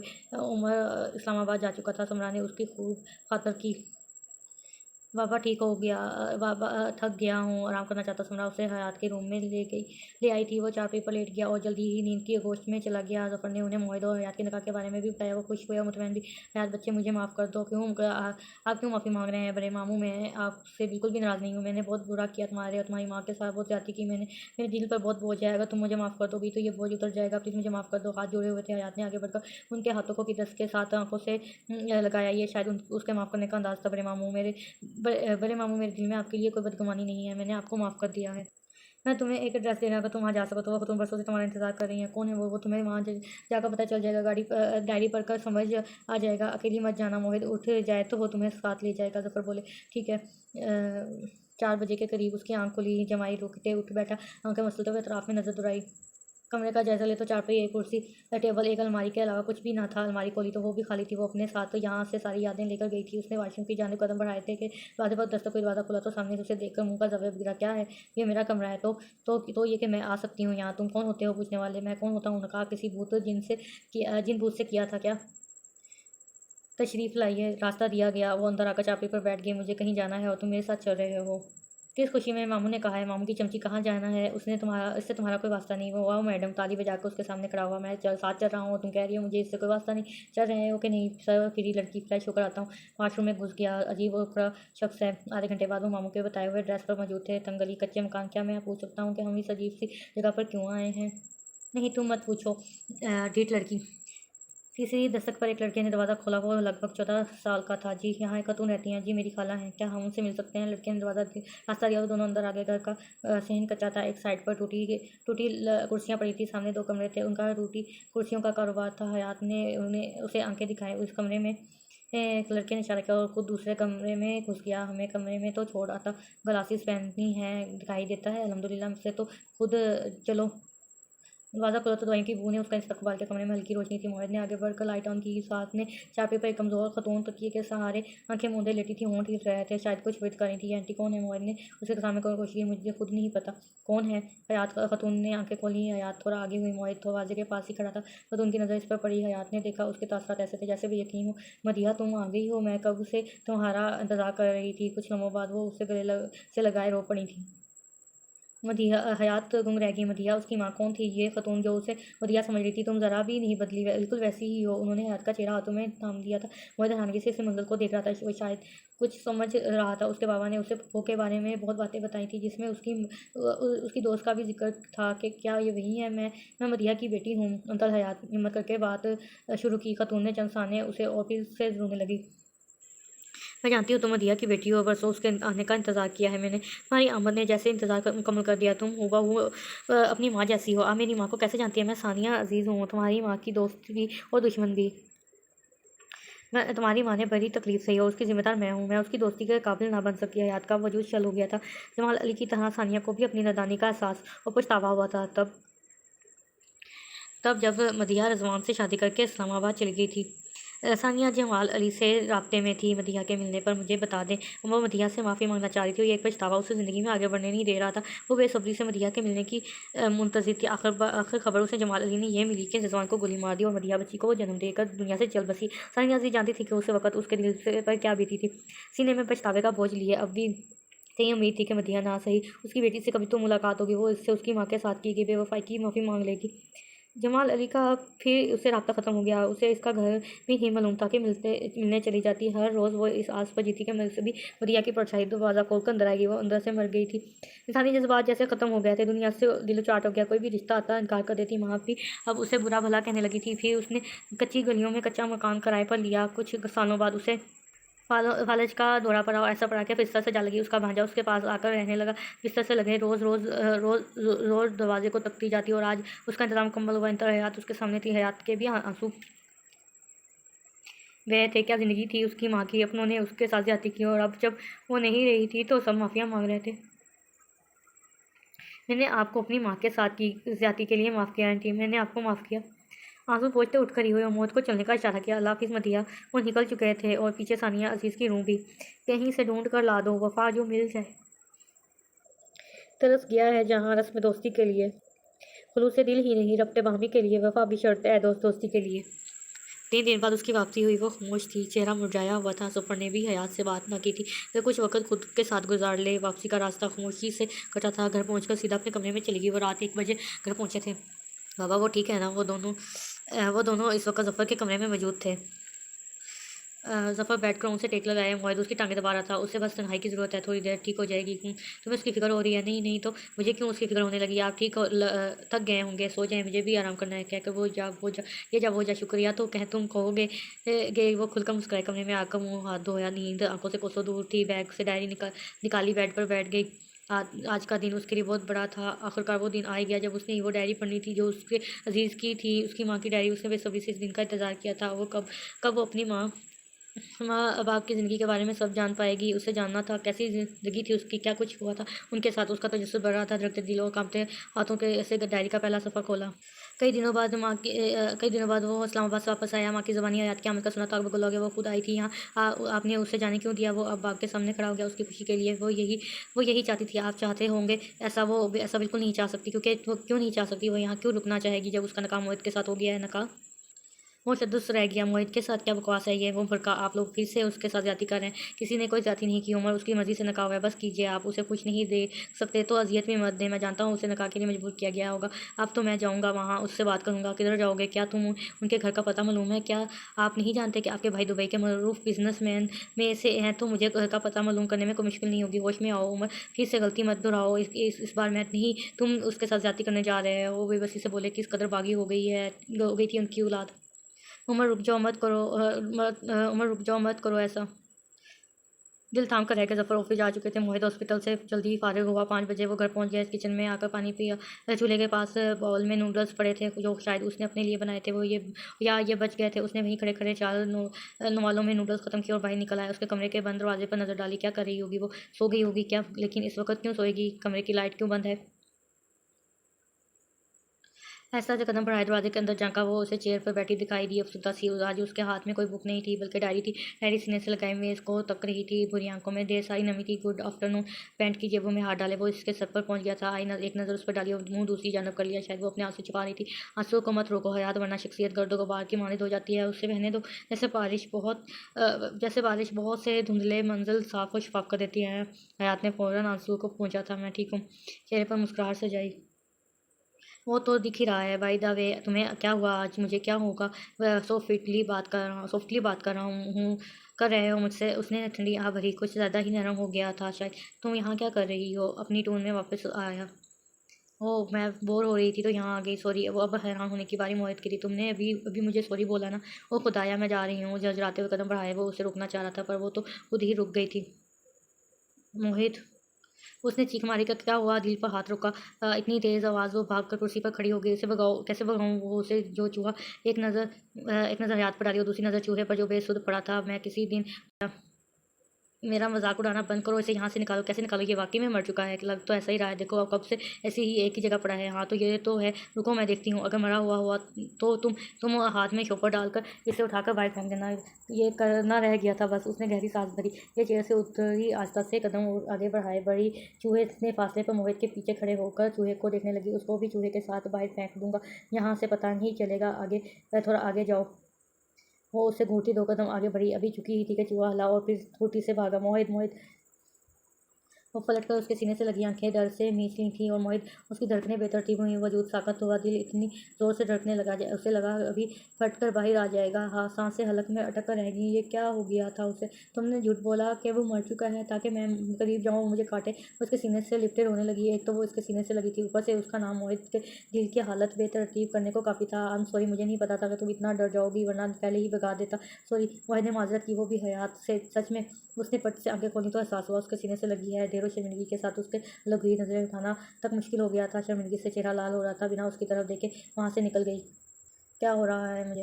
पीछे खड़ा वो अपनी सांस बहाल करने लगा। उसकी फ्लाइट थी, वो दुबई को रवाना हुआ। वो तय कर चुका था कि रात को मनाकर वो अपने साथ ले आएगा। दिन के 11 बज रहे थे। वो किचन में अपने लिए नूडल्स बना रही थी जब डोरबेल बजी। मोहित और जफर की घर मौजूदगी में कोई नहीं आता था तो फिर कौन था? डोरबेल दोबारा बजी। उसने LCD से बाहर देखा का मंजर देखा, लेकिन गेट के बाहर कोई भी नजर न आया। उसे जाकर दरवाजा खोला और कदम कतरा गए। काश उसने दरवाजा खोला ही ना होता। कैसी हो? क्यों आए हो यहाँ? तुमसे बात करनी है। जाओ यहाँ से। दरवाज़ा बंद करने ही लगी थी कि उमर बीच में खड़ा हो गया। प्लीज़ हयात, बस कुछ देर मेहमान ही समझ लो। मेहमान को दरवाजे से नहीं भेजा करते। हयात को मुझे से साइड पर हो गया। वो अंदर चला गया। आया हॉस्पिटल में भी उसका ध्यान उसकी तरफ था। क्यों सोच रहा हूँ मैं इसके बारे में? क्यों मेरे आवाज़ों पर चाह रही है वो? उसके रोने पर मेरा दिल क्यों डूबा? क्या मुझे इससे मोहब्बत हो गया? मोहित पागल हो जाएगा। तू सोच सोच के पानी पिया और सर हाथों में करा लिया। क्या मैं उसे कॉल करूँ? फ़ोन उठाकर नंबर डायल किया। हेलो हेलो हयात, कैसी हो? ठीक हूँ। तो क्या कर रही हो? उमर आया है। मोहित के हाथ से फ़ोन गिरते गिरते बता। कौन? उमर जमाल, मेरा और तुम्हारा कज़न। वो यहाँ क्यों आया है? उसने तुम्हें कुछ कहा तो नहीं? माफ़ी मांगने आया है। कहता है मेरे साथ पाकिस्तान चलो। मोहित के तो 14 तबक रोशन हो गए। दिल में उमर को गाली दी। तुमने क्या कहा? मैंने कहा मैं नहीं जाऊँगी। वो मिन्नत कर रहा है उसकी तो। अब अभी आता हूँ। उसका जवाब सुने बिना फ़ोन रख दिया। सीनियर डॉक्टर से फैमिली इशू का कहकर गाड़ी फुल स्पीड में रवाना की। माफ़ कर दो ना मुझे, मैं तुम्हें माफ़ कर चुकी हूँ। फिर क्यों मेरे साथ नहीं चल रही? मैं आज भी तुमसे ही प्यार करता हूँ। तुम्हारा तो पता नहीं, लेकिन मैं अब भी तुमसे ही प्यार करती नहीं करती। तुम अभी के अभी जाओ यहाँ से प्लीज़ यार, प्लीज़ चलो। मैं अधूरी ज़िंदगी गुजार रहा हूँ तुम्हारे बिना। अब जाओ यहाँ से। वो सोफे से उठी। उमर भी उसके साथ उठ खड़ा हुआ। वो अब हयात के कदमों में बैठ गया। वो फ़ौरन से पीछे हयात की मौत पर नज़र पड़ी तो सांस जैसे रुक सी गई। आंखों में डर आ गया था। कई महीनों पहले का मंजर आंखों के सामने लाया। एक डर तब लगा था मोहित और उसे साथ देख कर उमर की हकात भरी नज़रों, और एक डर आज लग रहा था मोहित को देखकर। डर वही था पर तासरात लगते इस दिन उमर के तासरात। आज मोहित के तासरात, दोनों में बहुत फर्क था। उस दिन उमर के तासरात में हयात के लिए गुस्सा था। मोहित के तासरात में उमर के लिए तुम्हारे पाँव पकड़ता हूँ, तुम जो कहोगी करूँगा, बस मेरे साथ चलो, हम जिंदगी की नई शुरुआत करेंगे। उसने वाकई में हयात के पाँव पकड़ लिए थे। वो इसकी बात सुन कहाँ रही थी। उसके पाँव पकड़ने पर वो पीछे भी ना हो पाई थी। वो तो बस मोहित को देख रही थी। क्या मोहित भी उसे उमर की तरह गलत समझ रहा था? क्या वो इससे रिश्ता खत्म कर देगा? क्या वो भी इसे जहर भरी बातें सुनाएगा? क्या उसका दिल एक बार फिर टूटेगा?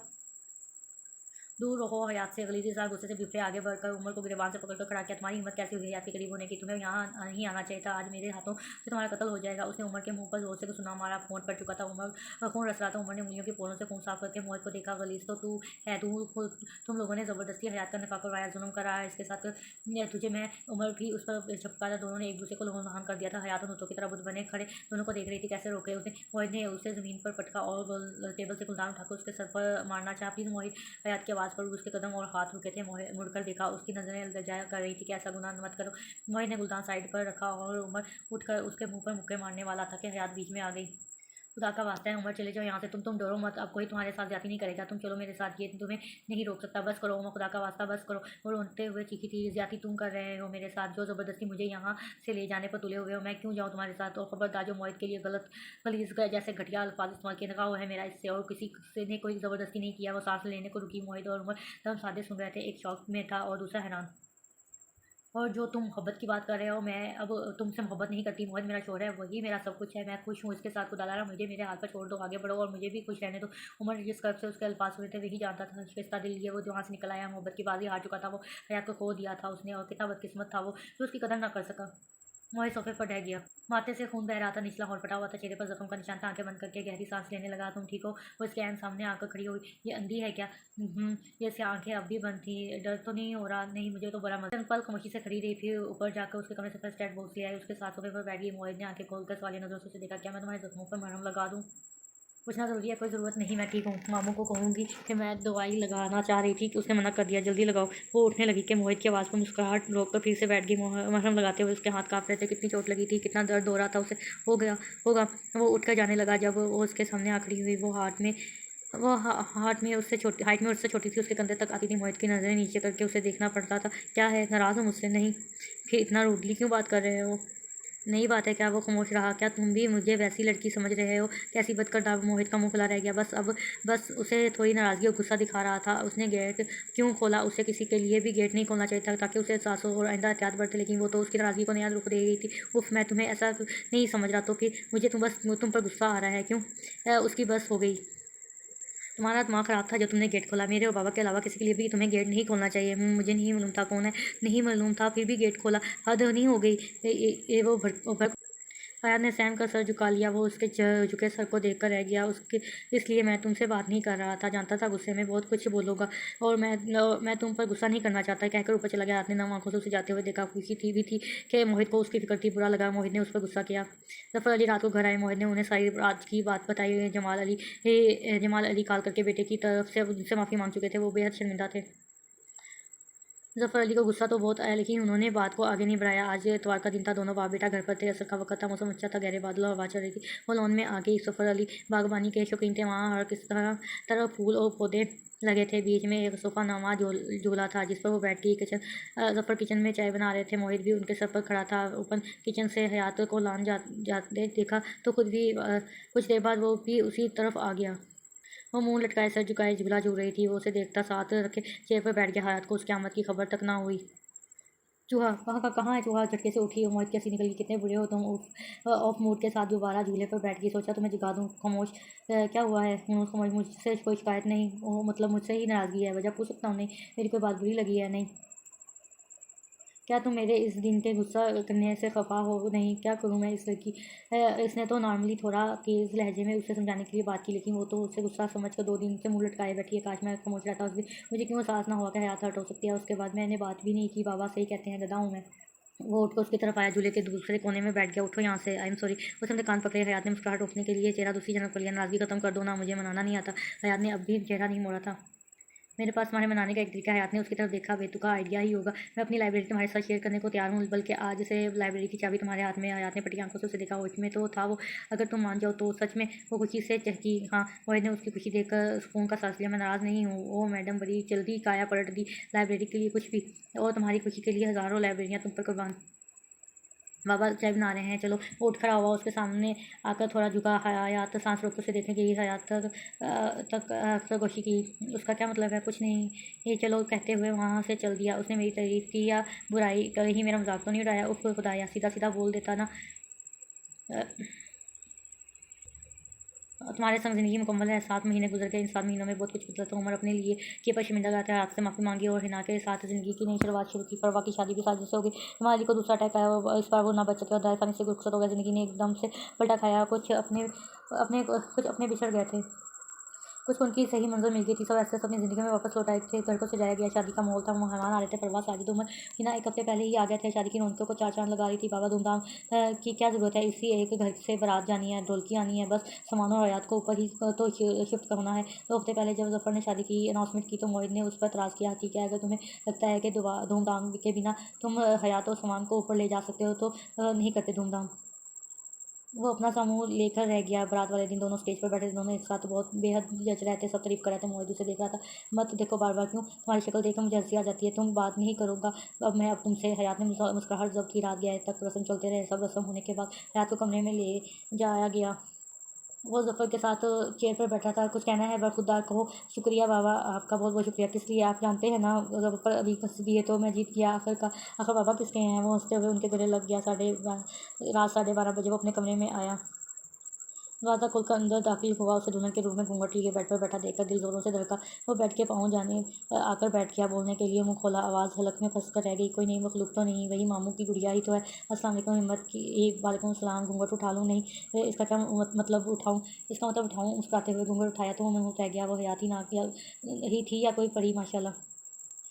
कैसी खुशी मेरी हमेशा से ख्वाहिश थी कि मैं अपने ख्वाबों के शहजादे के साथ समुद्र किनारे जाऊँ, पुरसकून जगह अगर लहरों का शोर पाऊँ, वहाँ घुटनों के बल बैठ कर मुझे प्रपोज़ करेगा, मैं थोड़ा नखरा करूँगी, फिर मान जाऊँगी और फिर हमारी शादी हो जाएगी। लेकिन ये क्या हुआ, मैं भूल गई थी कि तुम तो एक डॉक्टर हो, तुम्हें क्या पता प्रपोज़ और उन सबका। हाँ हाँ भरते हुए शिकायत में सामने रखी। मोहित का तो मुँह खुला रह गया। उफ़, मेरी अनोखी बीवी की अनोखी सी फरमाइश, मुझे क्यों पता नहीं होता होगा। डॉक्टर्स इंसान नहीं होते क्या? इंसान होते हैं पर जज़्बात नहीं होते, ना ही दूसरों के लिए जज़्बाती कदर। बहुत हल्का ले लिया है तुमने मुझे। डॉक्टर बाद में बना था, पहले एक मर्द ही था। हाँ, तो डॉक्टर बनने के बाद तुम पत्थर दिल हो गए। अब तो होगी शादी तो दफना दो इस ख्वाहिश को, हल्का-फुल्का सा सूट पहन लो, कहीं चलते हैं। देखना, मैंने कहा था ना तुम पत्थर दिल हो। मैं कहीं नहीं जा रही, कहीं प्लीज़, कहीं कहाँ जाना है? तुम चलो तो। लाइट ब्लू सूट पहने, दुपट्टे को सर पर लिए 15 मिनट में वो उसके सामने थे। चलो वो नीचे आए तो कमरे में थे, लाइट्स बंद थी। बिना आवाज़ के बाहर निकल गए। 10 मिनट के ड्राइविंग के बाद वो मतलूबा जगह पर थे। गाँव से गाड़ी से उतरते हयात ने हैरानगी से समुद्र के किनारों पर कदम रखा था।